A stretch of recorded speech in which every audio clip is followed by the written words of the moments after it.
گزشتہ کافی سال پہلے جو ہے وہ غریب ممالک میں جو ہے وہ اس کا شمار ہوتا تھا.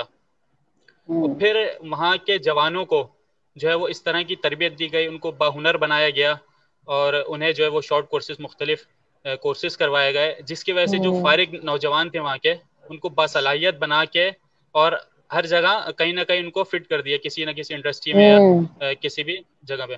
تو جس کی وجہ سے ان کا پورا ملک جو ہے وہ اتنی ترقی کر گیا کہ آج چائنا جو ہے وہ سپر پاور بننے کے خواب دیکھ رہا ہے.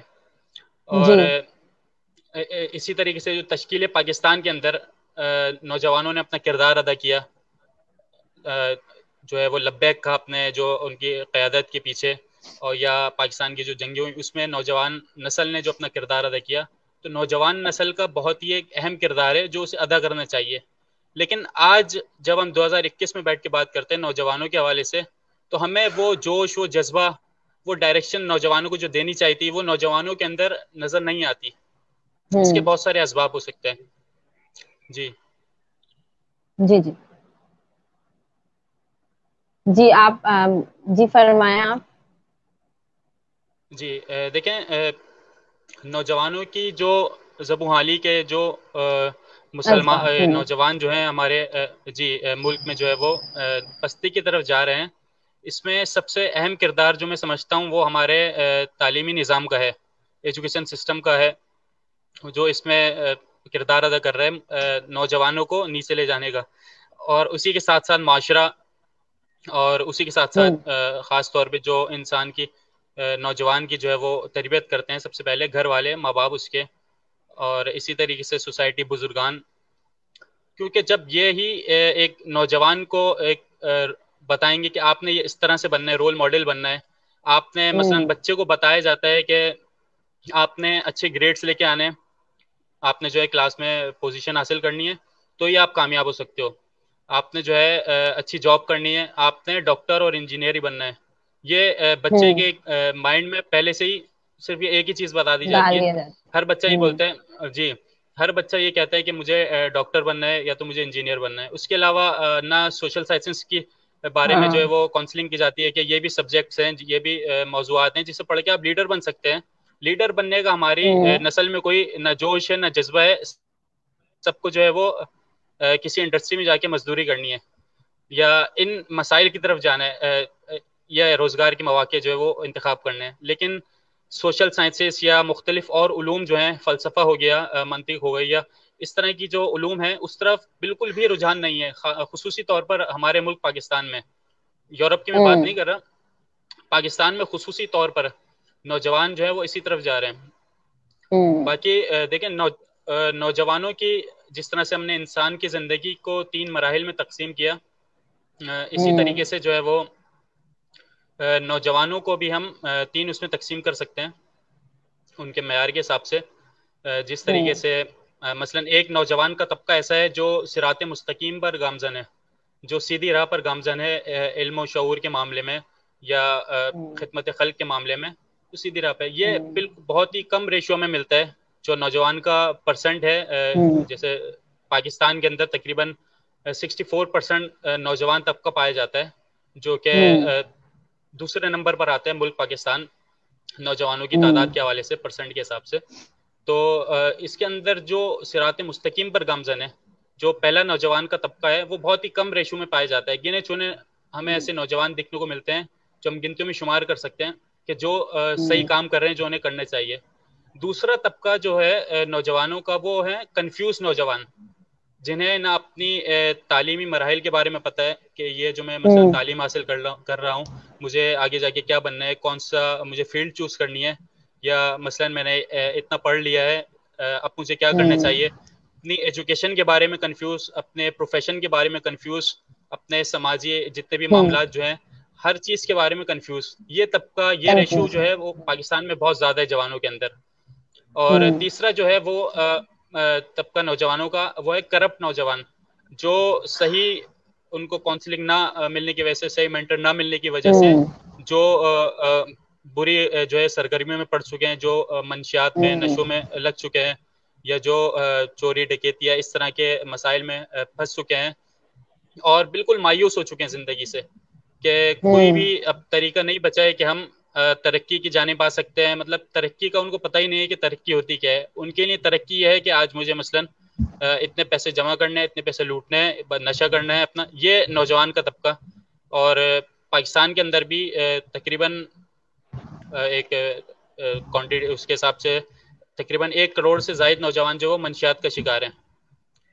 اگر میں اس میں وہ فگر میں وہ نہ کر رہا ہوں تو اب یہ 3 انسان بہت تعداد ہے جوان جو. نوجوان جی جی 3 جی نوجوانوں کے وہ ہو گئے ہیں کہ تقسیم کر سکتے ہیں کیٹیگریز ہم ہو اس طرح گئی ہے سے. نا. جی جی کیٹیگریز بنا سکتے ہیں.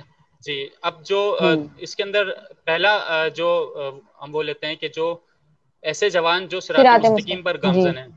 جی جی اب دیکھیں ہمارا جو بچہ ہوتا ہے ایک چھوٹا, وہ جب پیدا ہوتا ہے اس وقت سے لے کے تقریباً 5 سال کی عمر تک اس کو ماں سے اپنی لگاؤ ہوتا ہے. صرف ماں کو پسند کرتا ہے اور ماں کے پاس ہی رہنا چاہتا ہے. پھر اس کے بعد دیکھا جاتا ہے کہ 5 سال سے لے کے 12 سال تک وہ اپنے باپ کو اپنا رول ماڈل سمجھتا ہے اور اسی کی باتیں لیتا ہے. اور جو باپ کو اپنے دیکھتا ہے اسی پہ جو ہے وہ بننا چاہتا ہے. دیکھتا ہے میرے والد صاحب جو ہیں وہ مثلا لیپ ٹاپ اٹھا کے بیگ اٹھا کے جا رہے ہیں آفس, تو بولتے ہیں مجھے بھی آفس جانا ہے. ان کو دیکھتا ہے اور ان کو اپنا رول ماڈل بنانے کی کوشش کرتا ہے. جی اب دیکھیں ہم گھروں میں اگر مشاہدہ کریں, اپنے بھی گھروں میں دیکھ لیں کہ مثلا ماں باپ جو ہیں وہ 24 گھنٹے موبائل پہ, واٹس ایپ پہ, فیس بک پہ مصروف ہوتے ہیں. تو چھوٹا بچہ جو ہے وہ رو رہا ہے, اس کو کوئی پوچھنے والا نہیں ہوتا, بلکہ اس کو بھی ہاتھ میں موبائل پکڑا دیا جاتا ہے. اب چھوٹے چھوٹے بچے بھی جو ہیں وہ موبائل کے عادی ہو گئے ہیں. ان کو فیڈر نہیں چاہیے, ان کو موبائل دینے کی ضرورت پڑ جاتی ہے. تو یہی بچہ جو ہے وہ کیچ کرتا ہے. جی پھر 12 سال کے بعد 18 سال کی جو عمر ہوتی ہے ایک جوان کی, نوجوان کی, وہ اس میں باغی ہو جاتا ہے, ماں باپ کی کسی کی نہیں سنتا. تو اس دور میں اس کو کسی مینٹر کی, کسی کاؤنسلر کی ضرورت پڑتی ہے کہ کوئی ایک ایسا بزرگ اس کو مل جائے یا کوئی ایسا اس کو ایک دوست, مخلص دوست مل جائے جو اس کی تربیت کرے, اس کو اچھائی برائی کا بتائے, کہ جس کی باتوں کو پر جو ہے وہ عمل کر سکے. جی جی جی بہت ہی بہترین انداز میں آپ نے جو ہے وہ ایک تمام چیزوں کو یکجا کر کے بتا دیا. جیسے جیسے آپ نے 3 اسٹیپس کے بارے میں بتایا اور پھر نوجوانوں کے جی 3 اس کے بارے میں بتایا. یہاں پہ جب آپ بات کر رہے تھے نا تو مجھے ایک بات یاد آئی کہ تربیت کا عمل جو ہوتا ہے وہ گھر سے شروع ہوتا ہے, لیکن افسوس کے ساتھ والدین یہ سوچتے ہیں کہ بچہ بڑا ہوگا تو وہ اسکول جائے گا اور جو بھی علم حاصل کرے گا, جو بھی تربیت حاصل کرے گا وہ اسکول والے کروائیں گے, اب ہماری کوئی ذمہ داری نہیں ہے. لیکن جب اسکول میں جا کے ان کو تربیت کے بارے میں بولا جاتا ہے, جب ان کی بات نہیں سنتے تو اسکول والے یہ کہتے ہیں کہ بچہ تو 5 گھنٹے ہمارے پاس رہتا ہے, باقی کے گھنٹے تو وہ جی آپ کے پاس رہتا ہے. یعنی اسکول والے بھی تربیت کرنے کے لیے راضی نہیں ہے اور ماں باپ خود بھی تربیت کرنے کے لیے راضی نہیں ہے. اور مجھے لگتا ہے ماں باپ تربیت کرنے کے لیے راضی اس لیے نہیں ہے کیونکہ ان کو خود تربیت کی ضرورت ہے.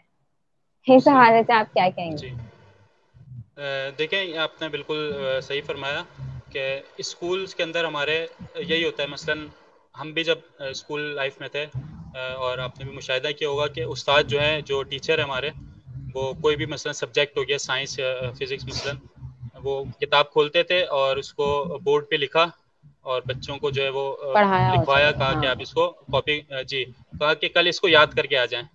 صحیح. بچے بھی امتحان سے پہلے پوچھتے ہیں استاد کہاں سے کہاں تک آئے گا. صحیح, یہاں سے یہاں تک.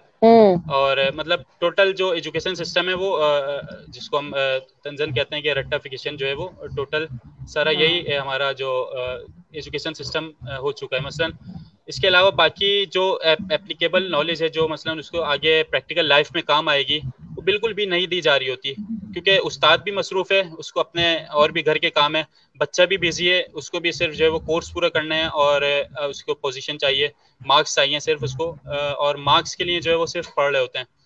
اور مارکس بھی حاصل کیوں کرنے ہیں, تاکہ جو ہے وہ اچھا گریڈ بنے, پھر ہم اگلی کلاس میں جائیں, اس میں پوزیشن حاصل کریں اور پھر اچھی جاب ملے, اور پھر ڈگری ہاتھ میں آ جائے یہاں پہ میں اور یہ پھر جاب ملے. جیسے آپ جیسے آپ نے ذکر کیا نا کہ جو ٹیچرز ہوتے ہیں وہ صرف اپنا ایک لپٹا لپایا جو ان کا ایک کورس ہوتا ہے وہ پڑھاتے ہیں, تو وہ پڑھاتے بھی اس لیے کیونکہ ان کو پیچھے سے یہ پریشر دیا جاتا ہے کہ آپ کو اتنے مہینے میں یہ کورس کمپلیٹ کروانا ہے, بھلے بچوں کو سمجھ میں آئے نہ آئے. بس آپ کو ان کی تربیت نہیں کرنی, آپ کو بس یہ جو ایک کورس ہے بس یہ کمپلیٹ.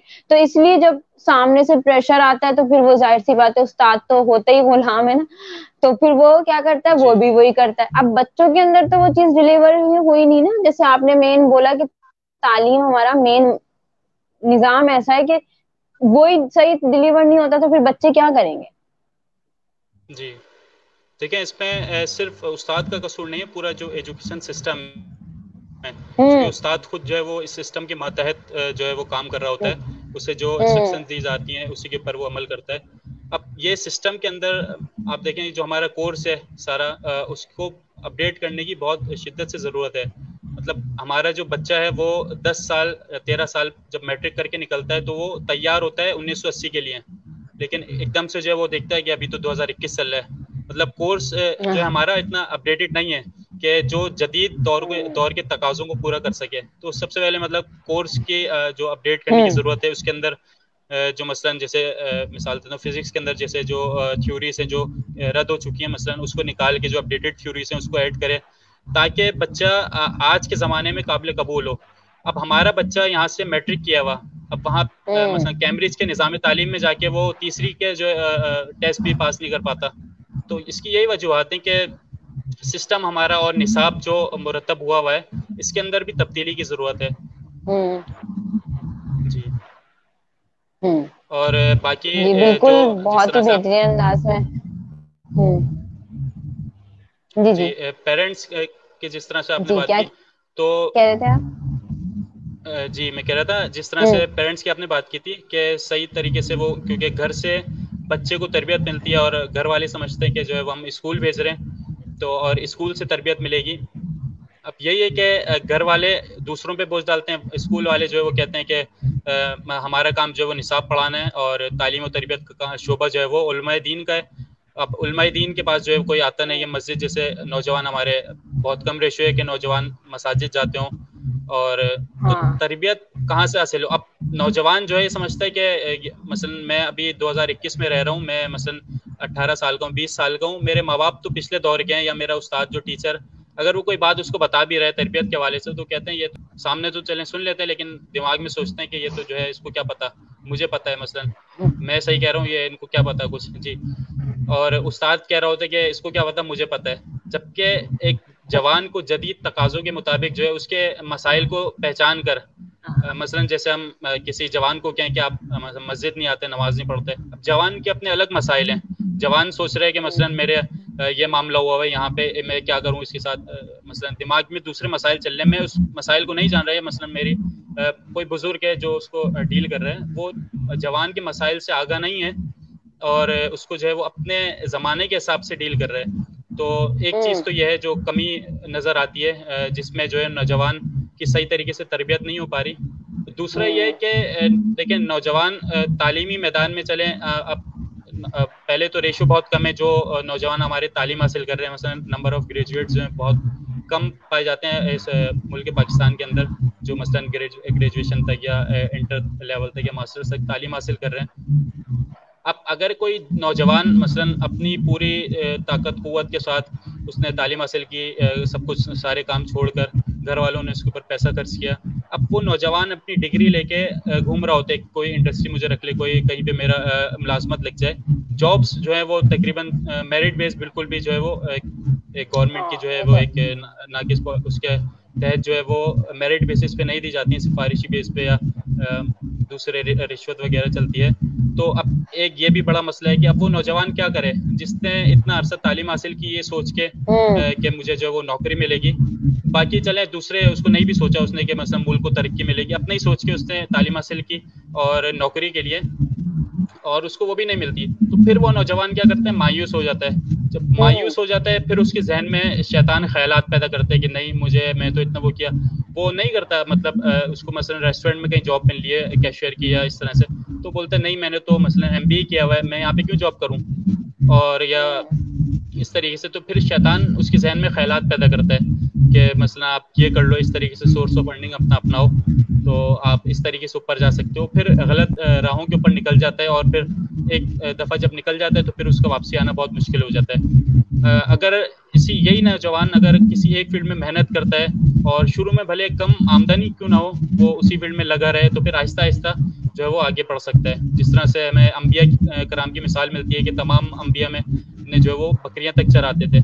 رسول خدا کے سے ایک صحابی نے سوال کیا کہ یا رسول اللہ, کیا آپ نے بھی بکریاں چرائی ہیں؟ آپ تو مطلب جب بادشاہ ہیں مطلب مدینہ کے, اور اس کے اسلام کے نفاذ کے بعد, تو آپ نے بھی کیا بکریاں چرائی تھیں؟ تو رسول کہتے ہیں کہ میں اور تمام انبیاء جو گزرے ہم سب نے بکریاں چرائی ہیں. تو اسی طریقے سے جب انسان نیچے سے سیڑھیوں سے شروع کرتا ہے, اسٹیپ بائی اسٹیپ جو ہے وہ آگے بڑھتا ہے.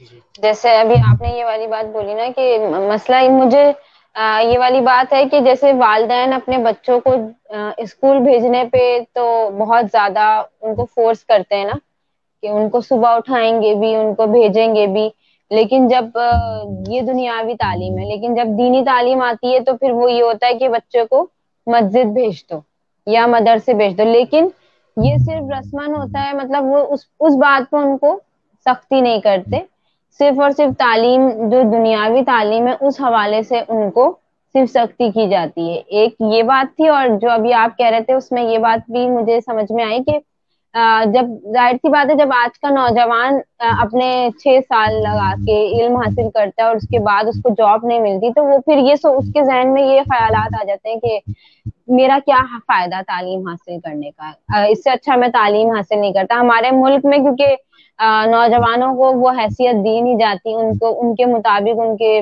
جو ان کے پیشے ہیں ان کے مطابق ان کو جاب نہیں ملتی. تو مجھے آپ کو نہیں لگتا کہ جیسے ابھی ہمارے پاس ایک سوال بھی آیا تھا یہاں پہ کہ کسی نے یہ سوال کیا ہے کہ کیا دین سے دوری ایک بنیادی وجہ نہیں ہے؟ یعنی اگر آج کا نوجوان جب وہ حالی کا شکار ہے تو اس میں دین مین کردار ادا کر سکتا ہے, کیونکہ دین سے دوری ہے تو بہت ساری چیزوں سے وہ دور ہو جاتا ہے. تو اس وجہ سے آج کا نوجوان جب وہ حالی کا شکار ہے. دیکھیں, جہاں تک آپ نے علم کی بات کی کہ مثلا دنیاوی علم لے لیں آپ یا دینی علم, صحیح ہے. سب سے پہلے تو اس کی یہ تقسیم غلط میں سمجھتا ہوں اپنی نظر میں, کہ دینی علم اور دنیاوی علم کو جدا کرنا. دیکھیں, کوئی بھی علم جو آپ اخلاص کی نیت سے حاصل کر رہے ہیں, چاہے وہ آپ اسکول کالج میں کر رہے ہیں, یونیورسٹی میں کر رہے ہیں, یا آپ مدرسے میں کر رہے ہیں, یا آپ دین پڑھ رہے ہیں, تو کوئی بھی علم جس میں آپ کی نیت یہ ہے کہ آپ ملک و قوم کی ترقی کا باعث بنیں گے, تو وہ دینی علم ہے. چاہے وہ یونیورسٹی میں کیوں نہ پڑھا گیا ہو, کالج میں کیوں نہ پڑھا گیا ہو. اور وہ علم جو آپ نے مدرسے میں پڑھ کے حاصل کیا اس لیے تاکہ آپ جو وہ روٹیاں کمائیں, تو وہ بھی دنیاوی علم میں شامل ہوگا. اب ہمارے ہاں جو نوجوان ہیں وہ ان کا مقصد, علم حاصل کرنے کا مقصد ہی صرف یہ ہوتا ہے کہ مجھے اچھی جاب مل جائے, صحیح ہے. اور اسی وجہ سے وہ ان فیلڈز کا انتخاب کرتا ہے کہ جس میں اسکوپ اچھا ہو, اور اپنے اندر جو اس کی موجود صلاحیتیں ہیں اس کو بروئے کار لا کر اس کے اندر اپنی جو ہے وہ پروان نہیں چڑھاتا اس صلاحیت کو.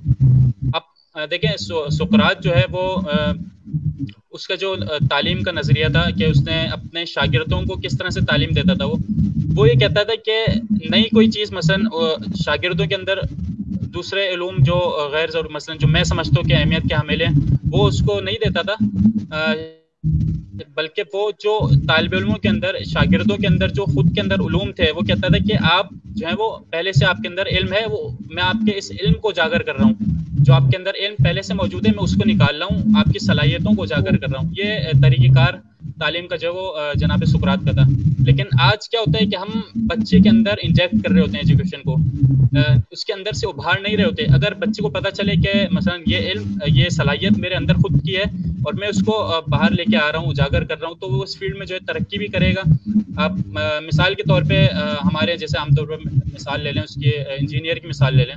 اب نوجوان ایک جس کا بالکل بھی صلاحیت نہیں ہے اس کے اندر مثلا سول انجینئرنگ کی, اور وہ صرف اس وجہ سے اس فیلڈ میں جاتا ہے کہ مثلا اسکوپ وہاں پہ اچھا ہے, مجھے سیلری اچھی ملے گی, تو وہ جب اس فیلڈ میں جاتا ہے تو پھر آگے جا کے کامیاب نہیں ہو سکتا وہ. لیکن اگر اس کے اندر ایسی صلاحیت ہے کہ مثلا جو ڈپارٹمنٹ اتنا زیادہ اسکوپ میں اوپر نہیں ہے, جس میں آپ کو اتنی مثلا جو مشہور ہے کہ اس میں آپ اتنی زیادہ سیلریز نہیں ہوتی اتنا وہ ہے, اب اس کے اندر صلاحیت وہی ہے. مثلا ایک انسان ہے وہ تفتیشی ہے اور پتہ لگا دیتا ہے, تحقیق کرتا ہے, مثلا کرمنالوجی ڈپارٹمنٹ میں اس کو جانا چاہیے, لیکن وہ چوز اس لیے سول انجینئرنگ کرتا ہے کیونکہ اس میں اسکوپ زیادہ ہے, تو وہ وہاں اس فیلڈ کو پڑھ کے بھی جو ہے وہ آگے کامیاب نہیں ہو سکتا. لیکن اگر وہ کرمنالوجی ڈپارٹمنٹ میں جاتا ہے اور وہیں پہ اپنی صلاحیتوں کو بروئے کار لاتا ہے تو پھر وہ اسی فیلڈ میں جا کے ترقی بھی کرے گا اور آگے جا کے مطلب پیسے بھی اچھے کما سکتا ہے اور اچھی جو کارکردگی انجام دے سکتا ہے.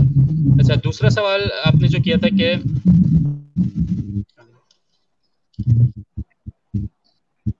اچھا میں یہ بول رہی تھی کہ جیسے کہ ابھی ہم نے تعلیم کی بات کی ہے, تو آپ کو کیا لگتا ہے کہ نوجوان ہمارا تعلیم کا نظام تو ایسا ہے کہ ہم ایک طریقے سے محتاج ہو گئے ہیں اس کے, جب تک اعلیٰ ادارے, جب تک اعلیٰ حکمران اس بات پر توجہ نہیں دیتے, ہمارا وہی لپا لپٹایا تعلیمی نظام ہوگا. لیکن تربیت جو چیز اگر اسکول والے نہیں کر سکتے, یونیورسٹی والے نہیں کر سکتے, تو والدین اپنے بچوں کی تربیت شروع سے کس طرح سے کریں کہ وہ جب ٹین ایج میں پہنچے تو وہ اپنے ماں باپ سے بھی باغی نہ ہو اور ہر چیز مطلب ایک فرما برداری ان میں ہو, اور کس طرح سے وہ تربیت یافتہ بن سکتے ہیں.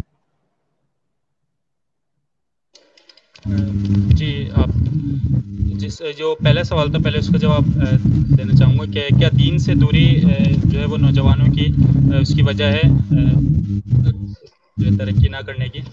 بے شک بالکل ایسا ہی ہے کہ نوجوان جو دین سے دور ہو جاتا ہے وہ پھر اس طرح سے جو ہے وہ اپنی جو اس کی اخلاقی تربیت ہے اس کے اندر آگے نہیں بڑھ سکتا اور لوگوں کی نظر میں بھی وہ اچھا شخص یا اچھا نوجوان نہیں کہلاتا. اب دیکھیں ہمارے یہاں مسئلہ یہ ہے کہ ایک عام انسان جو ایک سادہ فہم انسان ہے جو اتنا زیادہ تعلیم یافتہ نہیں ہے, وہ اس کا ایمان تو کامل ہو سکتا ہے آرام سے, مثلا کسی بھی وہ عالم دین کو دیکھ کے اپنے ایمان کو کامل کر سکتا ہے یا اب خود عمل انجام دے دے کے بھی اپنے ایمان کو کامل کر سکتا ہے. لیکن ایک انٹلیکچوئل جس نے تھوڑا بہت پڑھا ہوا ہے, جس کے مائنڈ میں تھوڑی بہت نالج آ گئی ہے, وہ اپنے آپ کو پھر فلسفی سمجھنے لگتا ہے. وہ کہتا ہے کہ نہیں, مجھے ایسی بات بتاؤ جو میرے عقل کو قبول ہو, مطلب میری عقل ایکسیپٹ کرے اس کو, پھر میں اس پہ عمل کروں گا, پھر مطلب ایمان لے کے آؤں گا. دین کی بات اگر ہم کرتے ہیں تو ہماری یونیورسٹیز کے اندر جس طرح سے الحاد جو ہے وہ تیزی سے بڑھ رہا ہے آگے, اور بے دینی کی طرف جو ہے وہ سیکولرزم کی طرف نوجوان جو ہیں وہ آگے بڑھ رہے ہیں اور بے دین ہوتے جا رہے ہیں. اس کی وجہ یہی ہے کہ ان کے ذہن میں بہت ساری باتیں آ گئی ہیں اور ان کا جواب دینے والا کوئی نہیں ملا, نہ انہوں نے کوشش کی. مثلا ایک نوجوان کو آگے جب کوئی بے دینی کی باتیں کرتا ہے, مثلا خدا کے نہ ہونے کی دلائل دیتا ہے یا اس طرح سے الحاد کی باتیں کرتا ہے, تو بڑے انٹرسٹ کے ساتھ وہ سنتا ہے.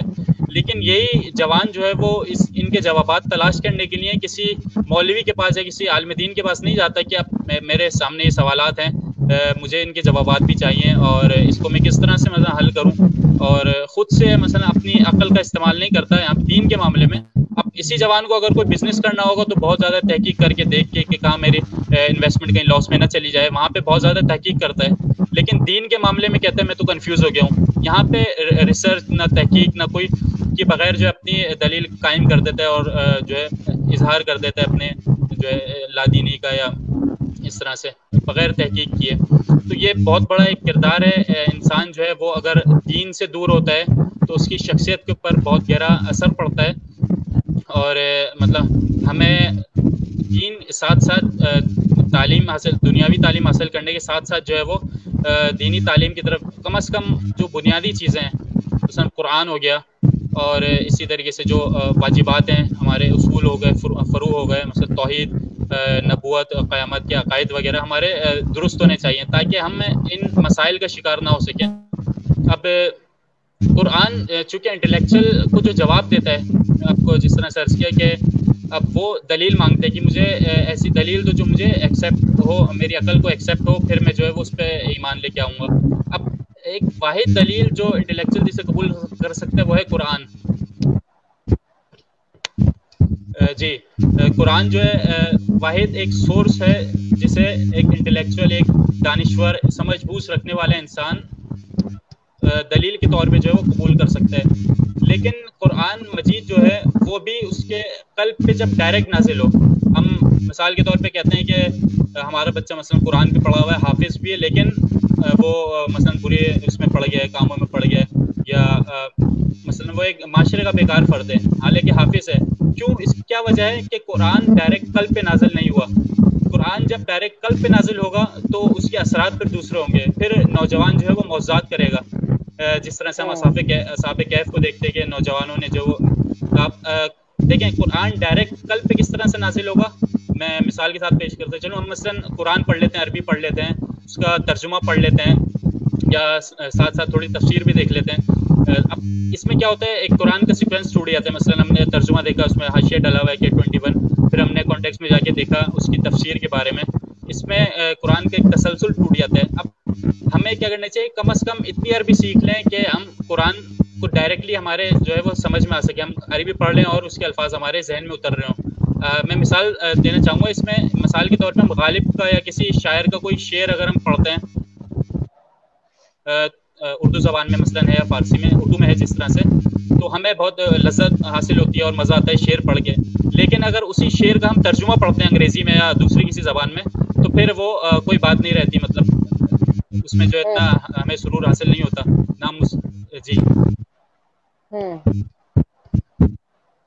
جی اسی طریقے سے قرآن کو جس طرح سے بات کی کہ ہم عربی کم از کم اتنی سیکھ لیں کہ قرآن کو پڑھ سکیں، تاکہ قرآن ڈائریکٹ ہمارے قلب پر نازل ہو. جی اور عربی سیکھ لے. یہاں پہ ہم عربی ہم تو اردو میں ترجمہ نہیں پڑھ رہے، ہم اردو میں تفسیر نہیں پڑھ رہے، تو پھر ہم عربی کیسے سیکھیں گے؟ عربی تو وہی بات ہے نا، دور کی بات ہے. بس تو اردو ترجمہ ہے، لیکن ہم لوگ وہ بھی نہیں پڑھتے.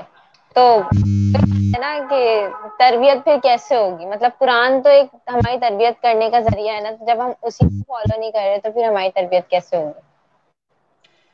جی دیکھیں، کوئی بھی شخص کسی بھی فیلڈ میں جاتا ہے تو اس کی وجوہات ہوتی ہیں. وجوہات میں سب سے پہلی وجہ رجحان ہوتا ہے. مثال کے طور پہ ایک بچہ ہے، وہ اسکول کیوں جاتا ہے؟ چونکہ اس کے ماں باپ نے اس کے ذہن میں ڈالا ہوتا ہے بچپن سے، چھوٹا ہوتا ہے کہ بیٹا تم ابھی بڑے ہونے والے ہو، اسکول جاؤ گے، اسکول جاؤ گے، اسکول جاؤ گے. اسے بار بار بتایا جا رہا ہوتا ہے، باور کروایا جا رہا ہوتا ہے. جیسے ابھی پری اسکولنگ بھی مختلف انسٹیٹیوشن کرواتے ہیں کہ مثلا اسکول میں بچوں کو بیٹھنے کا طریقہ ہے.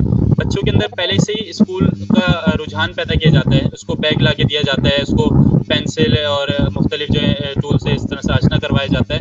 لیکن اب بعض مذہبی گھرانوں کو ہٹا کے وہاں پہ جہاں بچوں کو اس طرف بھی رغبت دلائی جاتی ہے، لیکن عمومی طور پہ جو زیادہ تر ہم دیکھتے ہیں کہ قرآن، دین، اس کی طرف جو ہے وہ کوئی بھی بچے کو خاص طور پہ کوئی بھی رجحان، رغبت بچپن سے نہیں دلائی جاتی ہے. سوچتے جب بڑا ہوگا ہم پھر جو ہے وہ مثلا کوئی قاری صاحب بس گھر پہ رکھ لیں گے، اس کو قرآن پڑھا کے چلے جائے گا جب بڑا ہو جائے گا. لیکن بچپن سے ہی اس کے اندر رجحان ڈالنے کی ضرورت ہے. ایک چیز تو یہ کہ بچہ اپنی کانوں سے زیادہ اپنی آنکھوں سے سنتا ہے. مثلا وہ جو دیکھتا ہے اسی کو جو ہے وہ اپنے اندر جذب کر لیتا ہے. اگر ماں باپ گھر میں مثلا یا اس کے اس طرح سے روٹین ہو گھر کے اندر بچپنے سے ہی کہ وہ دیکھے کہ والد صاحب صبح اٹھ کے میرے جو ہے وہ نماز پڑھتے ہیں، والدہ جو ہے میری قرآن کی تلاوت کرتی ہیں اور بچے کے ہاتھ میں بھی وہ دیتی ہیں، اور اس طریقے سے مثلا کتاب مطالعہ کرتے ہیں کتابوں کا. جیسے ہمارے یہاں نوجوان کورس کے علاوہ مشکل سے چند ہی زبان ایسے ہوں گے جو کتابوں کو مطالعہ کرتے ہیں، ورنہ کورس کے علاوہ ہمارے بچوں نے جو ہے وہ نوجوانوں نے کوئی کتاب دیکھی تک نہیں ہوتی. بلکہ اس ماں باپ خود کتاب کو دیتے ہوئے بچوں کو ڈرتے ہیں، بولتے ہیں ارے پھاڑ دے گا، کتاب پھاڑ دے گا. بچوں کو بچپن سے ہی جو ہے وہ اس سے دور رکھا جاتا ہے. کہ بچہ چھوٹا ہوتا ہے وہ کھیلنے کے لیے کتاب مانگتا ہے، تو اس کو کھیلنے کے لیے دے دیں تاکہ اس سے رغبت تو پیدا ہو، کم از کم کہ کتاب بھی دلچسپی اس کی پیدا ہو کہ یہ کتاب ہے. اور ہم بھلے وہ پھاڑ ہی دیں، کوئی مسئلہ نہیں بچپن ہی میں، لیکن اگر اس کے اندر ہم رغبت کو پیدا نہیں کریں گے، جس کی طرف مثلا ہم جانتے ہیں کہ مثلا قرآن مجید جو ہے یا نماز یا اس طرح سے جو سیکھنے کی چیزیں ہیں جس میں ہمیں عمل کرنا ہے بچے کو آگے جا کے اب زندگی میں کام آئیں گی. چونکہ دین بھی اس دنیا کے لیے اصول کا نام ہے نا. ایک دین کوئی الگ سے شے تو نہیں ہے، دنیا کی تمام اصول کو منظم طریقے سے آپ عمل کر سکتے ہیں دین کو فالو کرتے ہوئے. تو اگر بچپن سے ہی بچے کے اندر ہم رغبت کو پیدا کریں، اس کو احساس دلائیں اور اس کو اس کی اہمیت کا اندازہ دلائیں، تو آگے جا کے بالکل انشاءاللہ جو ہے وہ قرآن بھی پڑھے گا, اس سے ہدایت بھی لے گا, اور انشاءاللہ جو ہے ایک کامیاب نوجوان آگے جا کے ہوگا.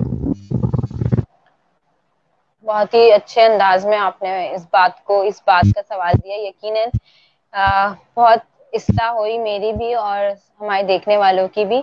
میں چند آخری سوالات آپ سے کروں گی کہ جیسے آج کا نوجوان ہے, اب بچپن میں اس کی تربیت ہوئی نہ ہوئی جو بھی ہے, آج کے نوجوان میں ہم دیکھتے ہیں تھوڑی کنفیوژن ہوتی ہے. ان کو وہ یہ طے نہیں کر پا رہے ہوتے کہ ہم چلیں کس جگہ پہ, کہاں جائیں, کیا پڑھیں کیا نہ پڑھیں, کیا جاب کریں کیا نہ کریں, کیونکہ وہ پہلے تھوڑے ڈسہارٹ ہوتے ہیں, نوکریاں مل رہی یا سراہا, وہی لوگ جو پہلے سے بیٹھے ہوئے ہیں وہی بیٹھے رہتے ہیں, نیو لوگوں کو آگے دیا جاتا ہے, تو وہ پہلے سے ہی ڈسہارڈ ہوتے ہیں. اب یہ احساس کمتری کو بھی لے کے ان کے اندر کنفیوژن گئی ہے, وہ سمجھ نہیں پا رہے کہ ہم کریں تو کیا کریں. اور پھر یہ ابھی جو سچویشن چل رہی ہے لاک ڈاؤن, اس میں بھی بہت سارے نوجوان ایسے ہیں جو خود کنفیوز ہو گئے. اب ایک کنفیوز نوجوان جب میرے پاس یا آپ کے پاس آئے گا, جیسے اگر میں کنفیوز ہوں, تو پھر آپ کیسے اصلاح کریں گے, اس کیا بولیں گے کہ اس کی یہ کنفیوژن دور. جی دیکھیں, کردار سازی کے لیے مثلا ایک نوجوان نے اپنا بچپنے کا عرصہ بھی گزار دیا, مثلا اس کو گھر سے بھی اس کی تربیت نہیں حاصل ہو سکی, اور اپنی اسکول لائف بھی گزار دی, اور وہاں سے بھی وہ تربیت نہیں حاصل کر سکا, اور اب جب وہ اپنی پریکٹیکل لائف میں آئے تو اب وہ کس طرح سے تربیت کے حوالے سے تربیت وہ حاصل کرے. تو اس کے لیے سب سے پہلی چیز یہ ہے کہ اس کو سیریس ہونا پڑے گا اس معاملے میں, کہ میں ایک پہلے اپنی اپنے اندر جو نقص ہے اس کے اندر پہلے اس کو قبول کرنا پڑے گا کہ ہاں مجھ میں یہ چیز کی کمی ہے, تبھی وہ آگے جو ہے بڑھ سکتا ہے. پھر وہ اس چیز کا ازالہ کرے گا اور اس کا علاج کرے گا. جب تک ہمیں بیماری کا احساس نہیں ہوگا تو اس وقت تک جو ہے علاج نہیں کریں گے. پہلی چیز تو یہ کہ ہمیں اپنی بیماری کا احساس ہو کہ ہم اس چیز میں کمی ہے, تو اس چیز کو ہمیں پورا کرنا ہے.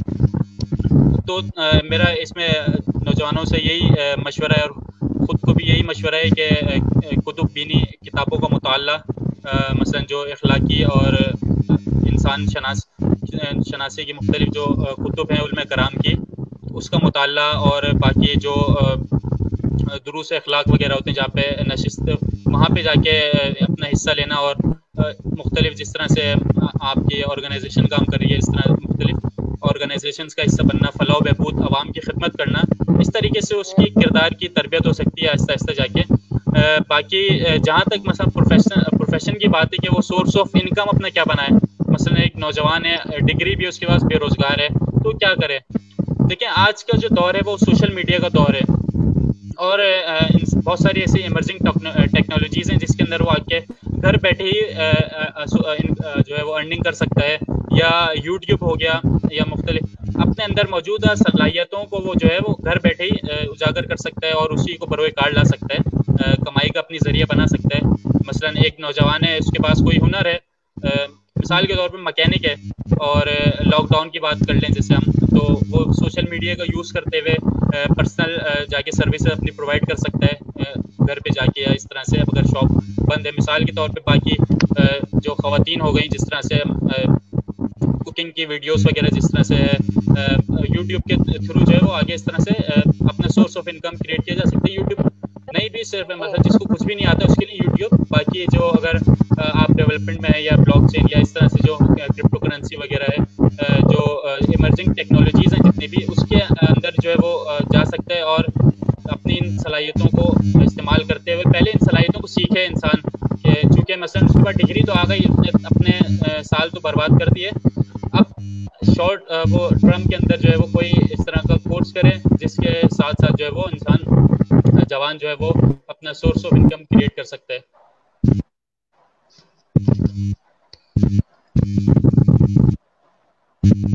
ایک سوال ہمارے پاس آیا ہوا ہے کہ مولانا صاحب آج کل جو نشے کی لت میں پڑ گئے ہیں ان کے لیے آپ کا کیا کہنا ہے؟ دیکھیں جو نوجوان ہیلو جی دیکھیں قرآن مجید کی ایک آیت ہے کہ ان الحسنات یذھبن السیئات، کہ نیکیاں جو ہیں وہ برائیوں کو کھا جاتی ہیں. اب یہاں پہ جو نوجوان درست ہیں، جو نوجوان صحیح راہ پہ گامزن ہیں، ان کو کیا کرنا چاہیے کہ ایسے نوجوان جو بری صحبت کی وجہ سے جو ہے وہ نشے میں پڑ گئے ہیں، اب ان کی مینٹرنگ کی ضرورت ہے، ان کی جو ہے اصلاح کی ضرورت ہے. ان کو جو ہے چونکہ جب انسان بالکل فارغ ہوتا ہے، نہ اسے گھر کی فکر ہوتی ہے، نہ تعلیم کی فکر ہوتی ہے، نہ روزگار کی فکر ہوتی ہے، فکر معاش ہوتی ہے، نہ معاشرے کی فکر ہوتی ہے. جب اس کو کوئی فکر نہیں ہوتی تو پھر وہ ان ایکٹیویٹیز کے اندر ملوث ہوتا ہے. زیادہ تر اس طرح سے دیکھا گیا ہے. تو اس نوجوان کو سب سے پہلے تو اس کی، چونکہ اگر جو ہے وہ میڈیکل مثلاً نشے کے جیسے اس میں عادت میں زیادہ آگے تک مبتلا ہو گیا ہے، تو اس کے سب سے پہلے تو اس کی میڈیکل ٹریٹمنٹ کی ضرورت ہے، چونکہ اس طرح سے ڈائریکٹ اس کے لیے بھی خود نقصان دہ ثابت ہو سکتا ہے. سب سے پہلے تو اویئرنیس کی ضرورت ہے کہ ہم اس کو آگاہ کریں، ان کے پیرنٹس کو آگاہ کریں کہ آپ نے اس کے ساتھ کیا کرنا ہے. آپ ایک چیز مثلاً ایک نوجوان ہے، ایک گھر میں رہتا ہے، اس کے پیرنٹس پہلی بات تو مثلاً کوئی شخص آ کے بتاتا ہے کہ آپ کا بیٹا جو ہے وہ یا بچے جو ہے وہ نشہ کر رہا ہے، تو پہلی بات تو وہ قبول ہی نہیں کرتے، بولتے نہیں ایسا تو ہو ہی نہیں سکتا، اور ہمارا بچہ اس طرح سے ہو ہی نہیں سکتا. بچہ جو ہے باہر جا کے مثلا نشے کر رہا ہوتا ہے، پھر آہستہ آہستہ آہستہ آہستہ اتنی خراب حالت ہو جاتی ہے کہ والدین پھر گھر والے کو بتانے کی ضرورت بھی نہیں پڑتی، ان کی بچے کی، نوجوان کی خود ہی ایسی حالت بن جاتی ہے کہ وہ صاف ظاہر ہو رہا ہوتا ہے. تو اس میں سب سے پہلے تو یہ ہے کہ ہم جو نشہ یہ جو نشے کا عادی ہے اس کو ایکسیپٹ کریں، سوسائٹی میں اپنی ایکسیپٹ جب کریں، پھر نیکسٹ مرحلہ آتا ہے اس کی ٹریٹمنٹ کا، میڈیکل ٹریٹمنٹ کا. میڈیکل اس کو ٹریٹمنٹ دیں، پھر اس کے بعد جب وہ ہیلدی ہو جائے، پھر اس کے بعد اس کو مختلف ایکٹیویٹیز کے اندر انوالو کریں، جو پازیٹیو ایکٹیویٹیز ہیں سوسائٹی کو بہتر بنانے میں، یا اس طرح سے جو معاشرے کی ترقی کا باعث بن سکتی ہے، یا جیسے ویلفیئر آرگنائزیشنز ہو گئی، یا اس طرح سے فلاح و بہبود کے لیے جو کام کر رہے ہیں، اس طرح سے ایکٹیویٹیز میں اس کو انوالو کریں تاکہ جو ہے وہ ان کی کنڈیشن بہتر ہو سکے.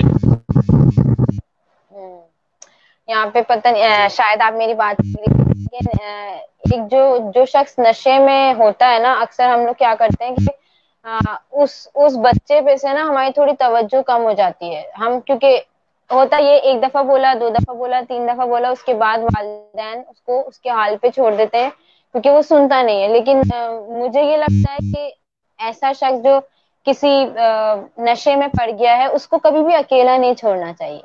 کیوں؟ کیونکہ ہو سکتا ہے کہ جی یہ کی موت کا سبب بھی بن سکتا ہے. اور ایک دو کیسز میں نے خود اپنی آنکھوں سے ایسے دیکھے ہیں کہ جس کی وجہ سے، اس نشے کی وجہ سے ہی ان نوجوانوں کی موت ہو گئی. اب پیچھے وہی جو ہم کہہ سکتے ہیں کہ والدین ایک حد تک ہی دیکھتے ہیں، لیکن پھر یہ ہوتا ہے کہ ہم ان کے حال پہ چھوڑ دیتے ہیں. ایسے لوگوں کو ان کے کبھی بھی حال پہ نہیں چھوڑنا چاہیے، کیونکہ پھر وہ، جی اور بالکل. ایک تو وہ شکار ہوتے ہیں، اور پھر اگر ان کو یہ دکھتا ہے کہ اب تو چلو ہمیں کوئی بولنے والا نہیں ہے، تو پھر وہ اور ہی زیادہ جی اپنے آپ کو، میرے خیال جی میں آپ بالکل. ان کو اکیلا نہ چھوڑیں.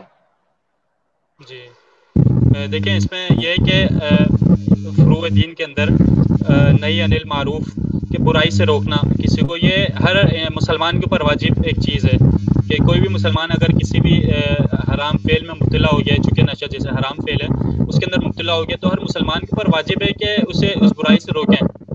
اب گھر والے ہو گئے مثال کے طور پہ، تو ان کی سب سے بڑی ذمہ داری تو گھر والوں کی بنتی ہے، چونکہ ماں باپ کی یا بڑا بھائی ہے تو اس کی ذمہ داری بنتی ہے کہ اس کی جو ہے نگرانی کرے. لیکن ساتھ ساتھ صرف یہ نہیں کہ اس کو روکے، اس کو سبسٹیوٹ بھی دے. مثلا اس کی ایک عادت ہو چکی ہے، اب وہ تڑپ رہا ہے، مثلا اس کی تکلیف کا اندازہ نہیں ہے کسی کو، اس کے باڈی میں پین ہو رہا ہے یا وہ، تو اس درد کو بھی سمجھیں، اور اس کے ساتھ جو میڈیکل ٹریٹمنٹ بھی ضروری ہے اس کے ساتھ ساتھ، کہ اس کو ایک تو اکیلا نہیں چھوڑیں. آپ نے صحیح فرمایا، اس کو مثلا ایکٹیویٹیز میں اس میں شامل کرنے کی کوشش کریں، اس کو بکس دیں پڑھنے کے لیے تاکہ اس کا مائنڈ جو فریش ہو سکے، اور ساتھ ساتھ جو ہے وہ میڈیکل ٹریٹمنٹ بھی بہت ضروری ہے. جی بہت ہی اچھی آپ جی نے اس کو انوالو کر لینا چاہیے، کیونکہ ہم اس کی تکلیف کو جی بظاہر، کیونکہ اب وہ ہے نا، وہی بات ہے کہ اگر کوئی شخص کسی چیز کا عادی ہو جاتا ہے تو پھر وہ اس سے اگر وہ چیز لی جائے تو وہ اپنی ایسا اس کو محسوس ہوتا ہے کہ میری موت باقی ہو جائے گی اگر میں نے نشہ چھوڑا. تو اگر کوئی جی شخص کسی غلط صحبت میں کوئی نوجوان پڑ گیا ہے اور اس کا نشے میں آ گیا ہے تو ایسے نوجوان کو دوسرے نوجوانوں کے برعکس زیادہ امپورٹینس دینے کی ضرورت ہے کہ جی وہ جب اس کو جی ایک ایکسٹرا کسی کو امپورٹینس دیتا ہے دی جاتی ہے تو وہ یہ سوچتا ہے نا کہ بھائی ایسی کیا بات ہے کہ مجھے دی جا رہی ہے. تو اگر ہم اس کو جی ایکسٹرا امپورٹینس, میرا نہیں خیال کہ وہ اتنی محبت پیار ملنے کے بعد بھی نہ چھوڑے, کیونکہ ایسے جو لوگ جی ہوتے ہیں ان کو پیار اور جی جی اپنائیت کی ضرورت ہوتی ہے. تو جی میں بالکل. بہت گزار ہوں آپ کی سر شہروز زیدی کہ آپ نے ایک انتہائی اہم موضوع پہ اور بہت ہی خوبصورت انداز میں روشنی ڈالی کہ ہم نے بچپن سے لے کے جوانی سے لے کے اور ہر موضوع کو کور کرنے کی کوشش کی. ہو سکتا ہے کوئی موضوع رہ بھی گیا ہو, لیکن وقت ہمارا اب ختم ہو چکا ہے. تو اگر آخر میں آج کے نوجوان کو آپ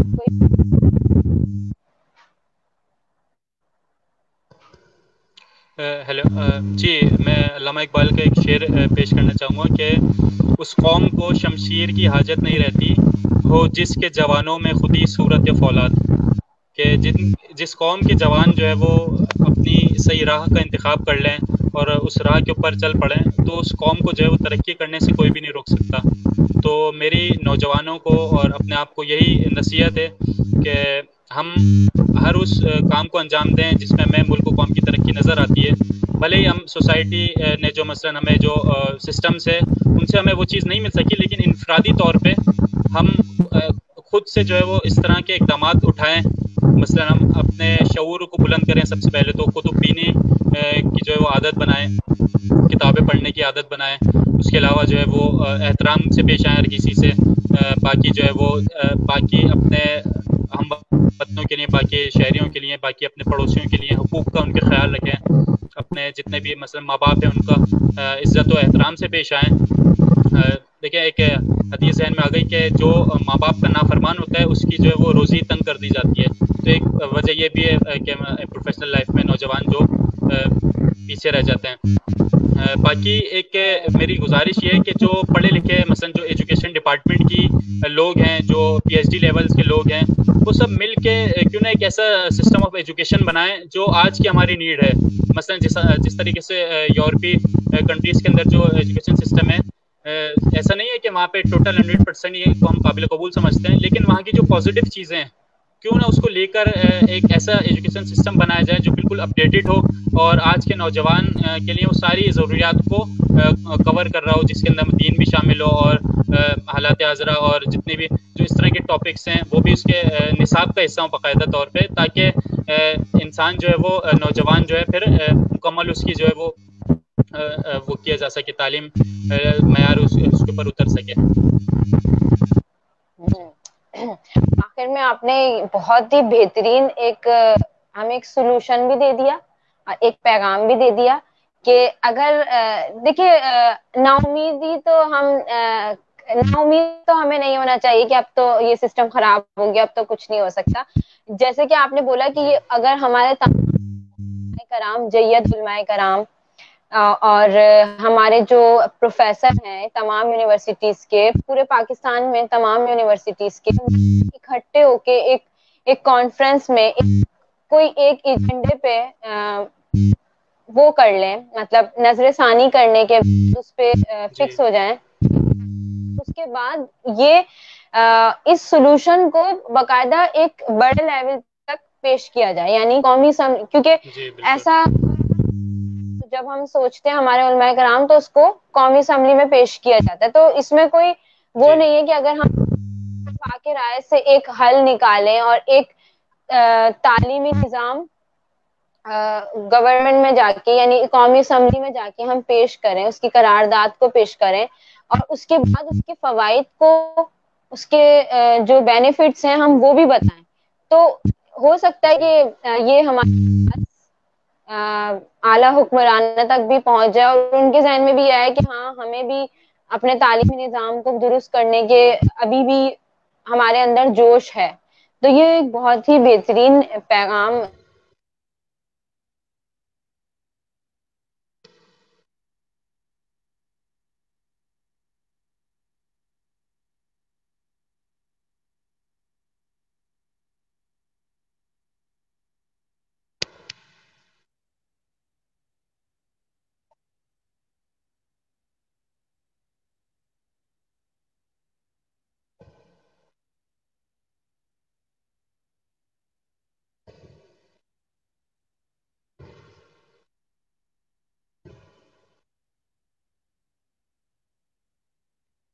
ہیلو.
میری آواز آ رہی ہے آپ لوگ؟